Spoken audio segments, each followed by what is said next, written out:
There. Hold on. See. I'm holding. Nope. No curse. We can curse.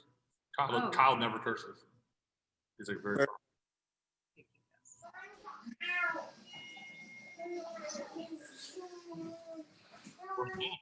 think it says we're live. We're live on Facebook. Wow. Welcome back to Gabriele Fitness, GFP Live. I'm Tom Mike, I'm here with Cathy. Cathy Balsamo. We have a very special guest tonight, world-renowned fasting expert Kyle Newell. Before we introduce Kyle, Cathy wants to talk. Yeah, so a quick story before we begin, and you'll see why in a minute. So today at work, just a little crazy story I want to share with you because you guys know I work in a nursing home and you know my love for my people and you know the craziness that goes on because I do share a lot. So I'll make it quick. So I'm walking down the hall and there's three little cute, adorable little ladies sitting in their doorways, you know, social distancing, the whole bit. So I walk down the hallway for like after the fourth time, the one old lady looks at another one and she goes, boy, that Cathy, she's always running. She doesn't stop. She's full of energy. So the other lady looks at her, she goes, yeah, she is. But do you remember when she was really fat? And the third old lady goes, I don't remember. I have no recollection of Cathy ever being fat. So the one that started the conversation, now they think they're whispering. They're like screaming. They're whispering and I can't hear. So the one lady that started the conversation goes, yeah, she was really fat. And the other one goes, really? How fat? She goes, her rear end was this big and she had to be tipping the scale, quote unquote, at 300 pounds. So I turn around and I'm like, the three of you aren't whispering. I never did the scale at 300 pounds and whatever, but they're so cute. What was the most you ever So 242. Oh. 242 was where I tipped the scale. Oh. Enough for you. Go ahead. So anyway, I'm sharing that story, and coincidentally enough, Kyle, I adore him because not only is he the fasting guru, and he has a heart of gold, and he's always helping everybody, unlike you, Tom. He loves the elderly just like me. So he's opening a elder care home out in West Jersey. So we'll talk about that another time. But I love Kyle. You're awesome. Thanks for coming tonight. And you have so much great information to offer and you just kill it in every way. So thank you. Well, thanks for having me, guys. I appreciate that, Cathy. Thank you. Yeah, so let's just a quick intro on Kyle. Kyle is he was a strength coach, Division I strength coach at Rutgers University, started his own business, Newell Strength. He has multiple locations now. Now he's opening up a elderly, what do you call it, Kyle? Is it? That's elderly care, not a nursing home, senior home. But how did you love him just for that alone? But very similar to business to what we do here, trains people, but also like us found that as you're working with people that want to lose body fat, nutrition is more important than training, right? Or more important, right? It's a huge factor. Yeah.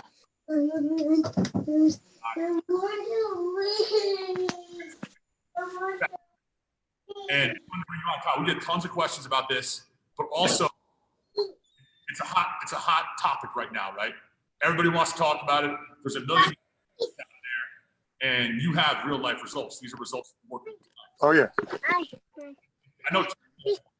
She always gets questions about this. So just talk a little bit about your background. And Kyle has been on before, never on GFP Live, but I've interviewed him for Gabriele. But Kyle, just talk about like how you really got into fasting initially. Sure. So I started in 2014. I was getting ready that was the last time I competed in bodybuilding shows, and I hadn't competed for the prior 6 years. But as I was getting ready for that show, doing my research and always studying, we have something called stubborn fat. So for women, that's typically in the glutes and thighs.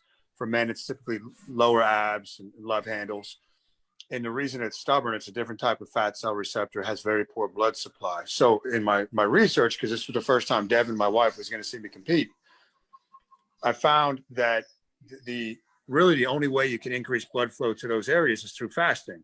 So I started doing it just for cosmetic reasons. Okay. And I noticed some changes right away as far as my hunger was much more manageable. Digestion, not that I had bad digestion, but it greatly improved. And that was just a 16-8 protocol. And then about a year and a half ago, I started diving further into the research and really doing longer form fasting. So a 16-8, is a 16-hour fast, and that's okay. You're not really going to get many results with that. So we started doing longer form, and that's what I teach now through the Panda diet and the Panda challenges. We do 48-hour fast. We do 1 meal a day. Some people go longer, but it's off the charts as far as the results and how people feel. Let me ask you this: what are the most common things that you see? Because I mean, you see people in your own facility that are doing fasting. I'm sure you also hear about a lot of other people, or people talk to you.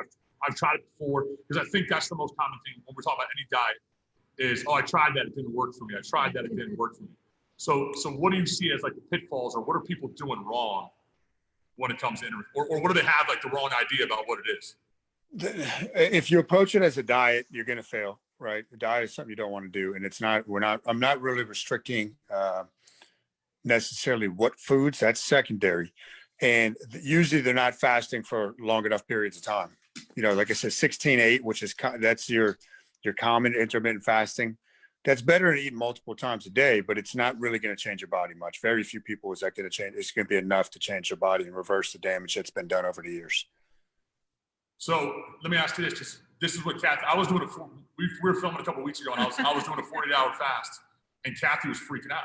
Yeah. And she was like trying to feed me, and like, it's not, and I think a lot of people have the idea that, I mean, you tell someone, because initially, so Kyle's also the author of a book. Have you read Kyle's book? The Panda book. No, not yet. Cathy. I'm waiting.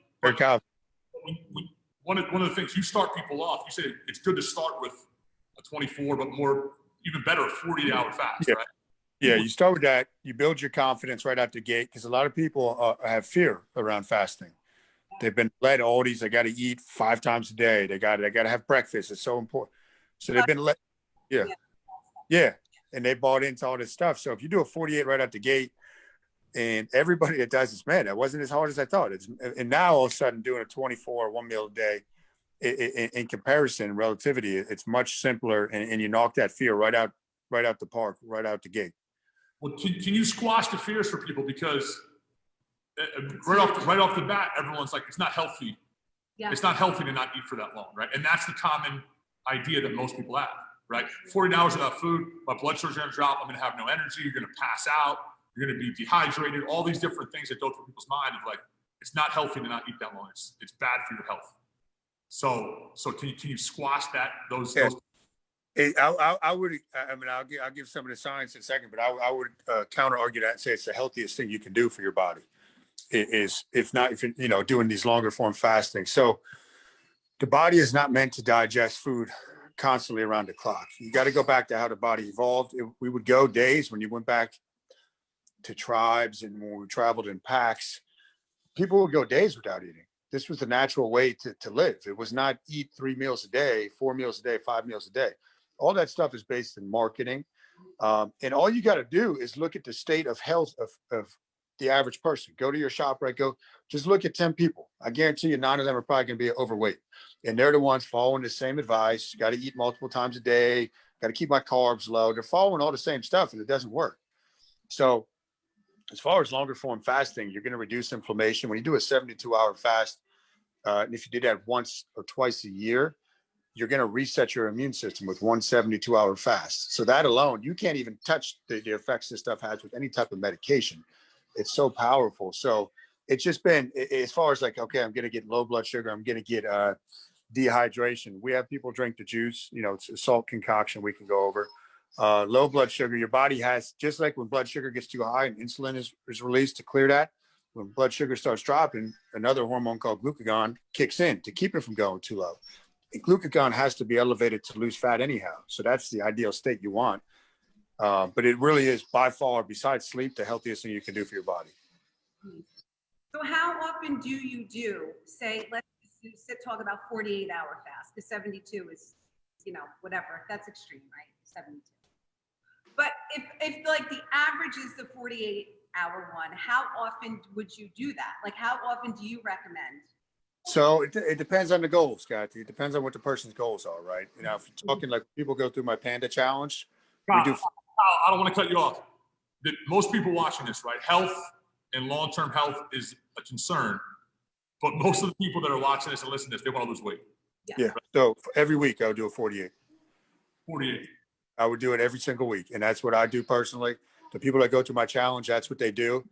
And now once you get to your, let's say it's weight loss, once you get to your goal weight, then you can manipulate it. So when people come out of my 6 or 7 week challenge, at the end, we have an exit meeting. Okay, see where they're at, figure out a plan. But almost all of them, this is the 5th group I'm doing right now.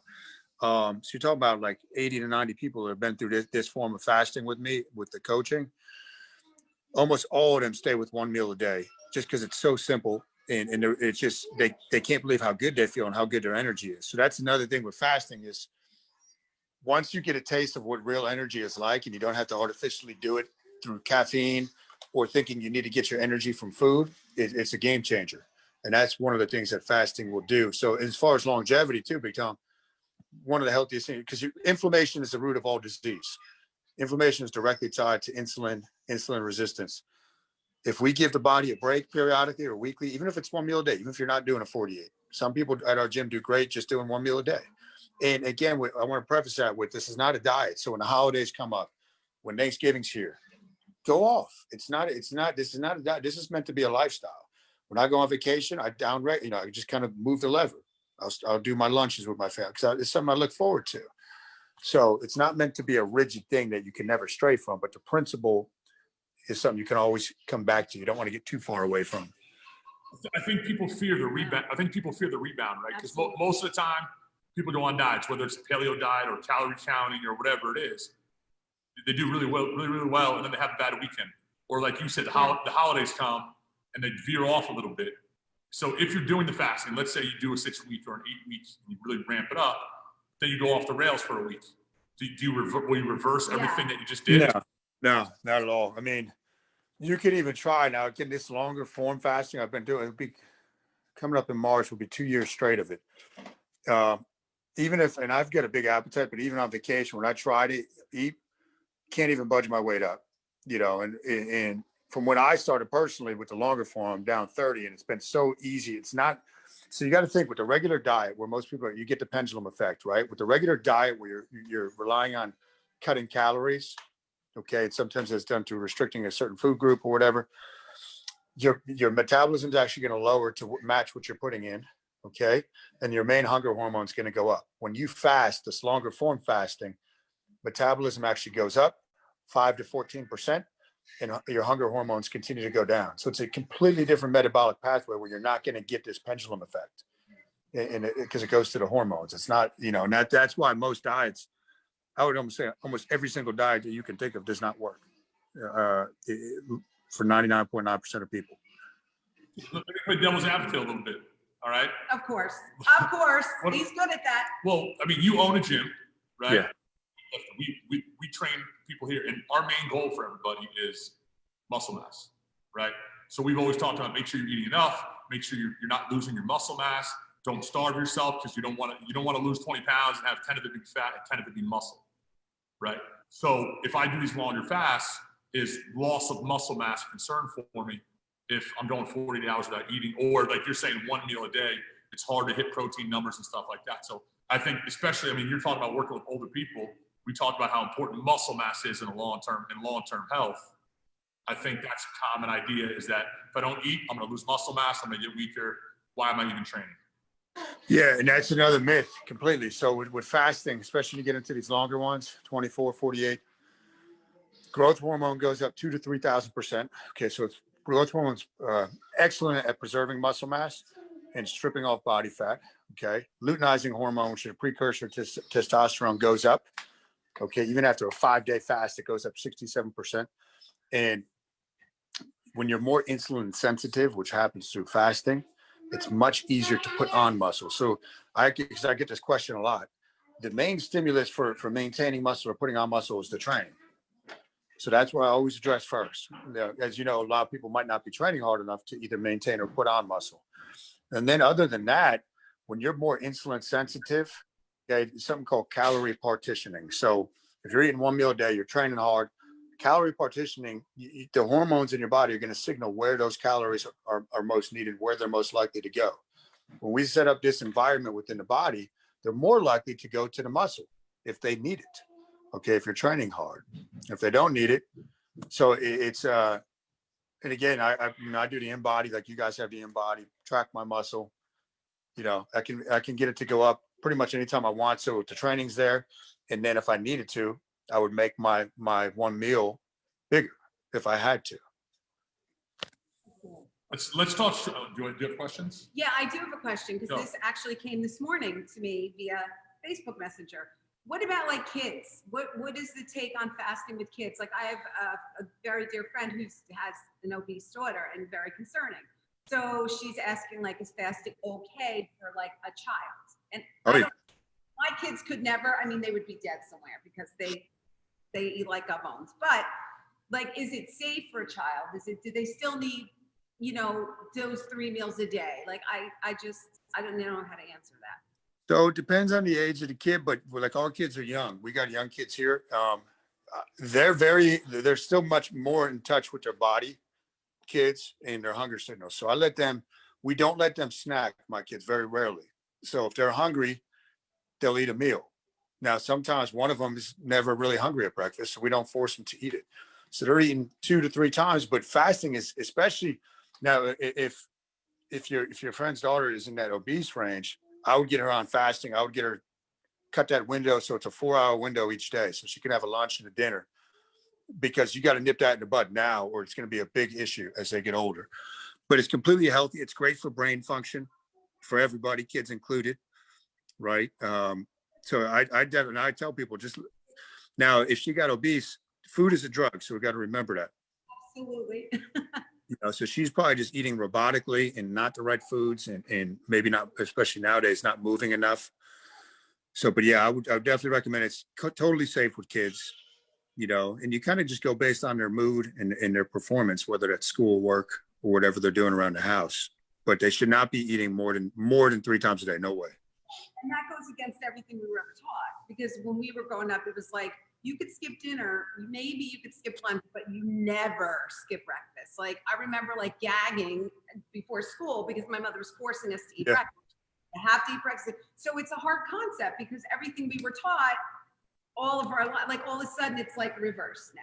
Yeah. Like don't eat breakfast, you don't have to eat breakfast. It's not that important. So it's like a hard concept, and I have, you know, it's hard for me to grasp it. So me trying to help others through it, you know, that's why you're here, Kyle. Yeah, I get a lot of people like that, and you just have to experience it. And everybody, when they're ready, if they want to experience it, they will, and then they learn for themselves, right? And then once that cognitive dissonance will break, it will shatter once they experience it. You know, because people will say, "Oh man, why haven't I been doing this my whole life?" But again, we were all taught the wrong thing. I believe, you know, when it comes to nutrition, just like a lot of things, I believe the goal, you know, if you look at the food pyramid or what we've been taught, is not to have people healthy, right? And you could go down a whole rabbit hole with that. But if everybody was healthy, they're going to be sharper in mind. What happens to the pharmaceutical and the medical industry if everybody's healthy? Everything collapses. So I always look at what everybody's doing, and in this, you know, I find this to work with a lot of areas, but especially nutrition. If you didn't know what you were doing, you had no clue. You were dropped here from Mars. Look at what everybody else is doing and do the exact opposite. And that's pretty much the program I came up with. Yeah, though. Kyle, here's the truth. We've always had a kind of the idea of whatever works for you, do it. So if calorie counting works, if eating, you know, better foods work, if fasting works, but you're like, you think that this is it, right? That's it. Yeah. I have no doubt. So if someone watching this has done, you know, cut out, like Cathy's done really well cutting out carbs, right? Some people have done really well watching their calories. Other people have. So a lot of the idea is that you know, fasting is just another gimmick. This is like a brand new thing, and it's another gimmick. Go ahead. But did I, in fact, or did Jane Doe, in fact, actually do better because of counting carbs and their calories, or did we do better because we weren't eating as much? It doesn't matter. The fact of the matter is, we went from eating, well, me, I'll speak for myself, from eating shit all day to eating 2 or 3 sensible meals. So regardless, science tells you that you're eating less, so you're going to lose weight. Right. I don't know that it matters what you're eating as much as not nearly as much, yeah. But Kyle, here's the truth: that we've had people here over the years do 5 meals a day or 6 meals a day and still lose weight and look good and put on muscle mass. So I guess my question is like, why is this better than Is it just another gimmick? I mean, obviously the answer to that for you is no, right? You have powerful, but so why? So why, if 5 meals a day works for me, if eating constantly makes me feel, but why is this going to be a better approach? Okay, so is one of the things I really put into this, the effort into this was the mind mapping stuff, right? So how the brain forms habits. So for long-term habit formation, I always go back to the question, is the approach I'm taking making things simpler or more complex? Okay, you should always go towards the simpler side. And I get that question a lot too. Well, what if I'm eating 5? Okay, if they were the same, if you were doing 1 meal a day and 5 meals a day, and you're going to get the same results, why would you not choose the simpler version? Right. And there's a lot, I go into a lot of the stuff in the book with that, but like, if they were the same thing and all of a sudden you took away 4 of your meals, you opened up a lot of time in your day, which is the most valuable thing you have. So I try to get people to connect these dots beyond the weight loss, right? And then you go into the inflammation that's going out the body. Every time you eat, even if it's good food, you're spiking insulin, which is not good for long-term health, long-term brain health. So they might lose weight and all that, but you got to look. So that a lot of people enter this from, they want to lose weight. And then we start getting them into the other health aspects of this, stuff that you can't necessarily see, but it's making things more simple or more complex. Let's talk strategy, Kyle. You have someone like Cathy, right? Who's lost a bunch of weight, but is listening to you, and it's everything you're saying makes perfect sense. And every time I hear you talk, I'm like, we should get everyone to do this, right? So like from a strategy standpoint, where would you start? Someone who's already eating pretty healthy, who never really has an experience with this, and has some fear around doing this. Like, just where do you start? Yeah, the first step, right, goes back to another mind map principle. If we're using Cathy as an example, if she didn't ask to go down this road, I wouldn't even bring it up to her, right? Because for most people, once they're ready, then with fasting, I'm talking about, then that's where I would recommend you hit them with the 48, at least one. Just try and just try it, and then all of a sudden they have a frame of reference. Man, I actually felt, because what happens, Cathy, when you do when you start getting beyond the first day, the hunger just completely goes. It gets easy. Like a 72 is actually easier than a 48. The longer you go, you get this euphoric feeling, right? So if you look at almost every religion in the history of the world has practiced fasting, and it's kind of been pushed to the side, but it was to access, different parts of your brain and the spiritual being. So you have all that. But if they asked, I would say start with a 48. If it's somebody that had no clue. So we'll get people at the gym they're coming to train, right? And I'll say, in the consult, okay, if you need help with nutrition, here's what I would recommend, but you let me know when you're ready. If you want something that's traditional, we can give you that too. But from my experience, for most people, it's not going to do the trick. All right, we actually have some questions. I'm going on my phone because I get down nice. So Tom Balsamo, Cathy's husband's watching. He's our best viewer. And right? his wife, our 2 biggest fans. What does one meal a day consist of? So I guess when people hear 1 meal a day, it's like, should that be a normal sized meal? Should you eat a lot more because you're not eating the rest of the day? So when you say 1 meal a day, what are you talking about? So you're going to get much more in touch with your body and your actual appetite 1 meal a day. And I'll tell you, it's impossible to overeat with 1 meal a day. You could try all you want, especially if you select from the foods I recommend. So 1 meal a day, I think I'm getting ready to eat in a little bit. I'll always start with fruit. I like to start with fruit. It's digested further down into the small intestine. It's got a lot of micronutrients. And as soon as you eat fruit and eat as much as you want, you ain't going to get fat off fruit.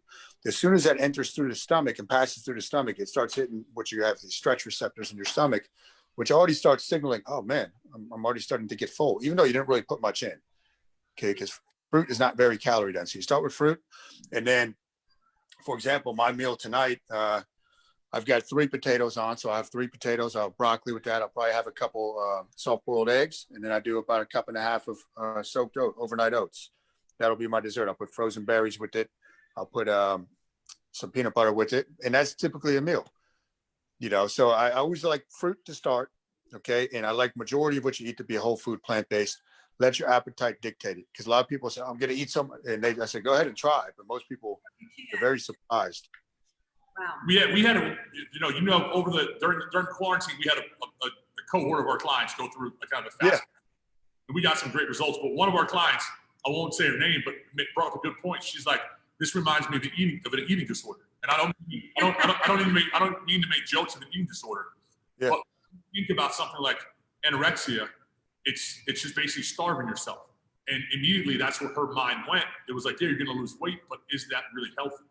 So I guess that's where people have a hard time seeing. Is like, am I just losing weight? Yeah. Am I just losing weight because I'm starving myself? Even though No, starvation is, you can only get to, when we talk about like starvation mode, right? Like people throw that around. The way you actually get to that, go back to what I was saying with the traditional diet, where you lower your metabolism, increase hunger hormones. The only way you're going to get to starvation mode and whatnot, if you talk about a health and body comp, is when you do a traditional calorie cutting.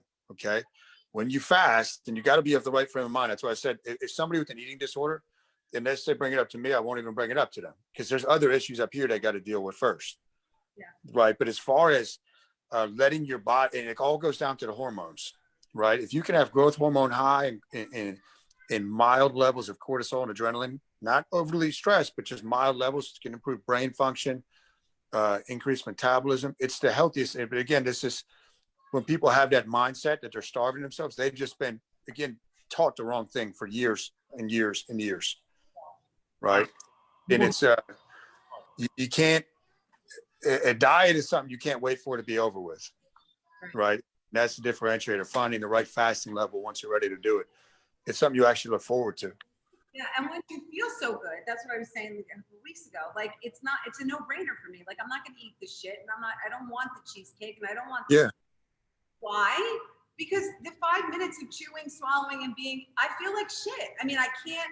I'm swollen, and I'm just sluggish the next day. And so once, I think it's the same with this. Once you feel that, why are you looking at me like that? I'm listening to you. Once you feel, Kyle, I apologize. I do this. I'm sorry. Kyle's fine. So anyway, once you feel that better and you have the energy and you don't need that cup of coffee and you don't need that shot of whatever, it's you're not going to go back because you feel so good. Right. So, Yeah. like, you just have to experience that feeling of feeling so great, and then it's easy from there. Yeah, it is. Yeah. Yeah. Wow. Oh yeah. Oh no. Just comments. People are all about it. My man Danny O talking about packing on the muscle mass. So here, let me ask. So let's do this. Kyle, we'll take too much of your time.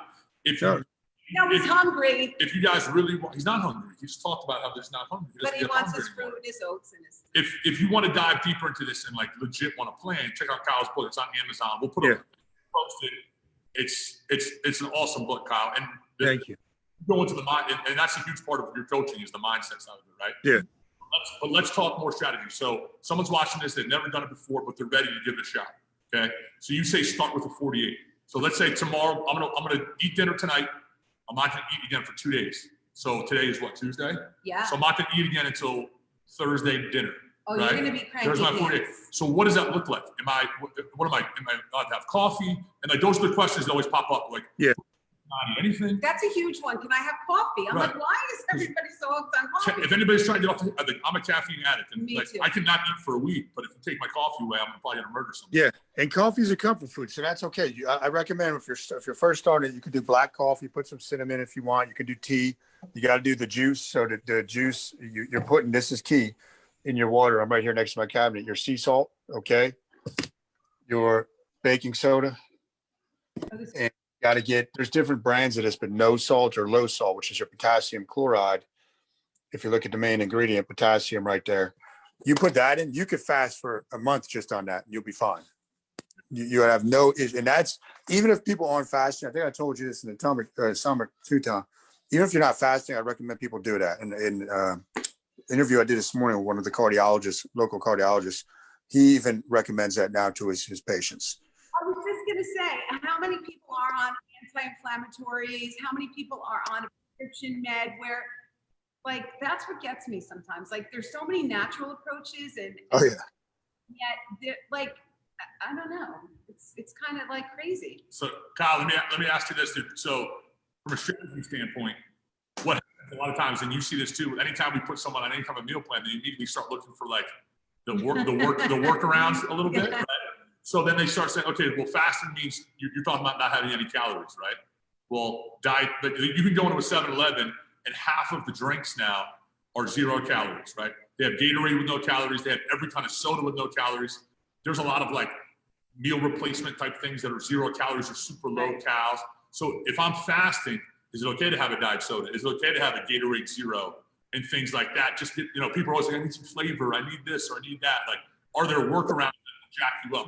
No, not right out the gate. And like in the program I run, I like to go the first 2 weeks where they're not even putting sweetener in their coffee, because I want them to reactivate their natural taste senses. Because some people just too sweet, too many years of that junk, everything's kind of been distorted. So what you'll find when you actually do and you get into this, nutritious food is actually going to taste good.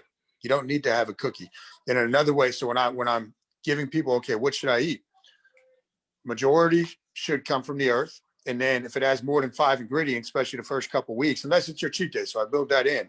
But I say, if it has more than 5 ingredients, like all these Gatorade 0 cal, you just look at that. I mean, it's got 30 things in there. Now your liver's got to detox all that, right? So that's another thing we're trying to focus on.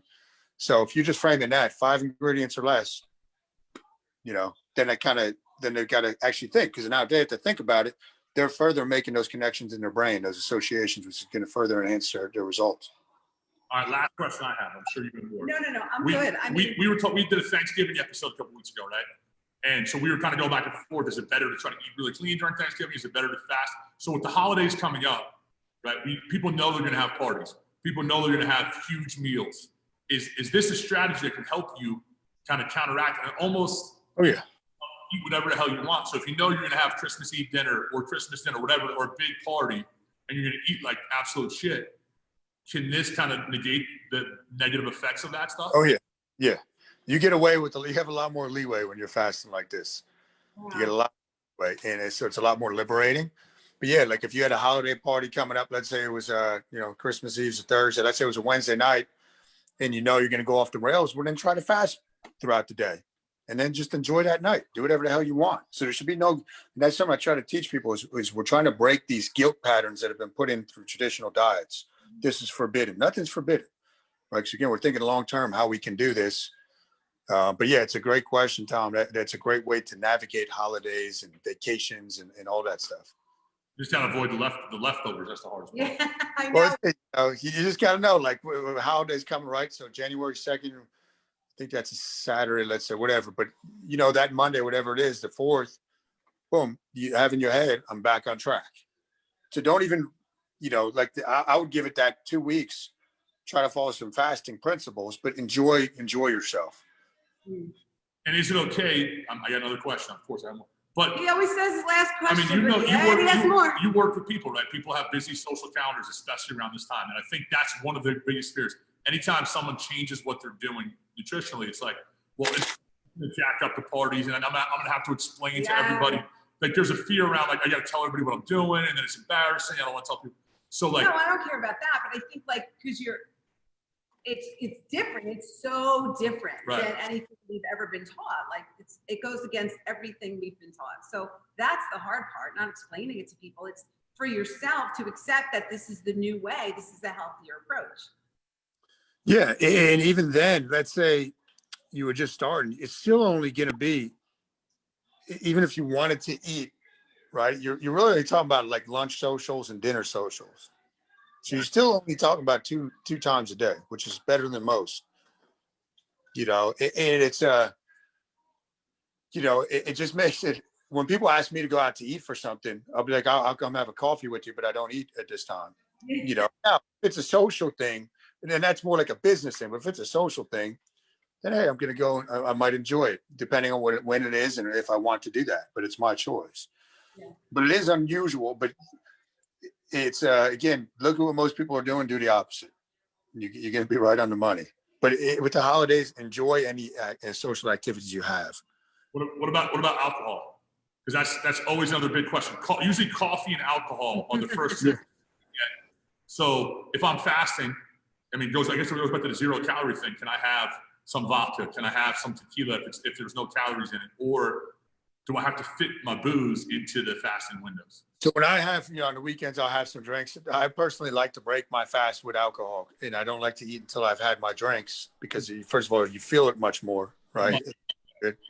But it's, again, I don't tell anybody that can't have anything because unless you're drinking like a 6-pack a night, that's different. Then there's another issue that we have to address. But if it's, again, go back to habits. If I tell you, hey, you guys, you can never have another drink the rest of the next 6 months, you're not going to look forward to that if you like to. So it's like, you got to build it around the person's life. And okay, if you want to have your nightly drink, you want to have your wine, 2 glasses of wine, have it with your meal. Now, if it's a social, like on Saturdays, usually around 3 or 4, I'll start having a couple beers. And I look forward to that, though. I break my fast with it. I get a nice little buzz, and then I eat my meal when I'm done drinking. Wow. And one more question, No. and then we'll let him go Well, eat. I'm here all night. Kyle's No, Kyle, I'm sorry. So how long after, okay, so you're getting through, you've done your 72 hours, you're ready to roll, you're done, you're feeling great, it's time to eat a meal. How long, is it a certain amount of time that you have to consume that food you're wanting to eat? Or are you like done now? You can, go ahead and go eat what you want, take how long as you want, have a snack before bed if you want. I like to, I mean, generally it's going to be within, I want you to enjoy it, but within an hour and a half, 2 hour, so I'll start throwing out my fruit now. Let's say I start eating my fruit at like 7:15.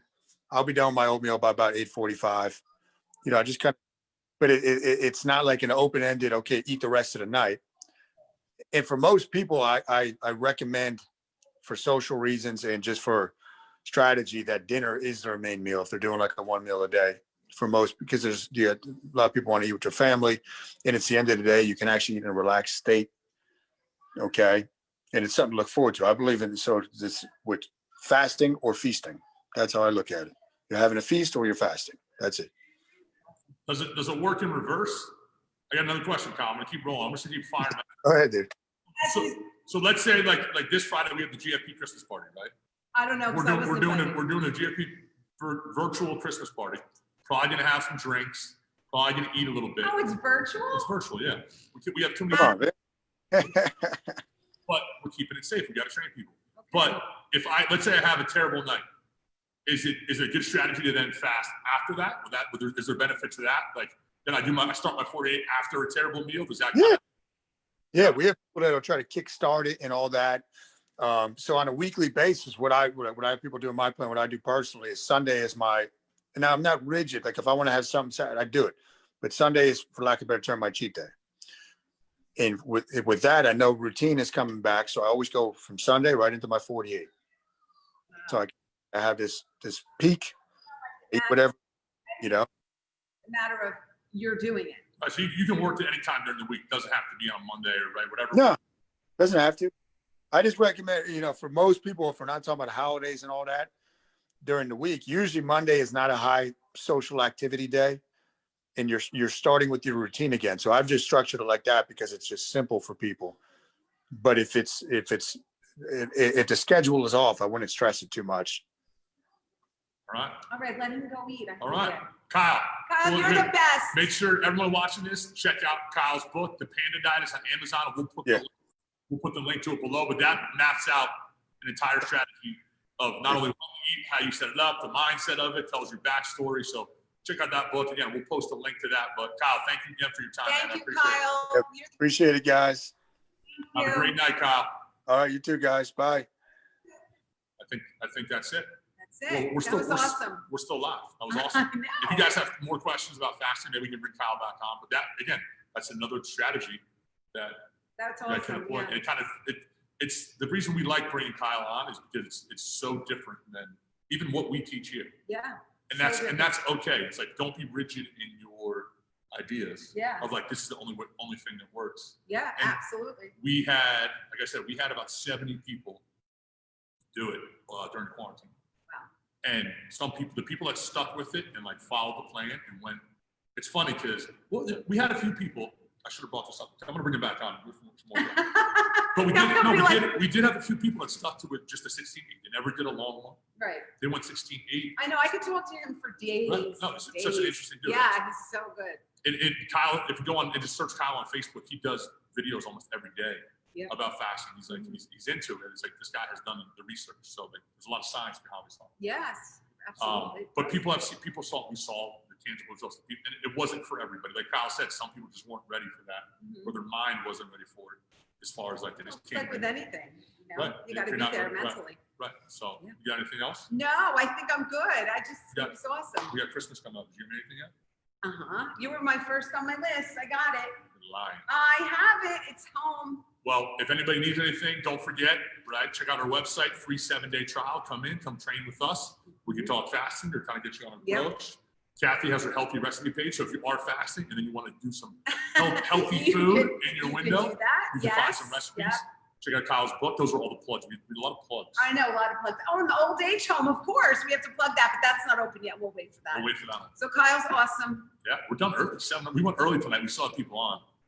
If you're watching this later, if you were expecting this to be on at 8, we're sorry, but we had to go. We had a guest, so we Yeah, wanted we to had go. this. Yeah, he was supposed to come next week, but then we worked it out and he wants to come this week. So, here we were. And so we and we had do to it live, accommodate because like he Bill- is the star. Bill O'Reilly style. We do it live. We do what we got to do. Have a great week and we'll see you next week. You want the last word?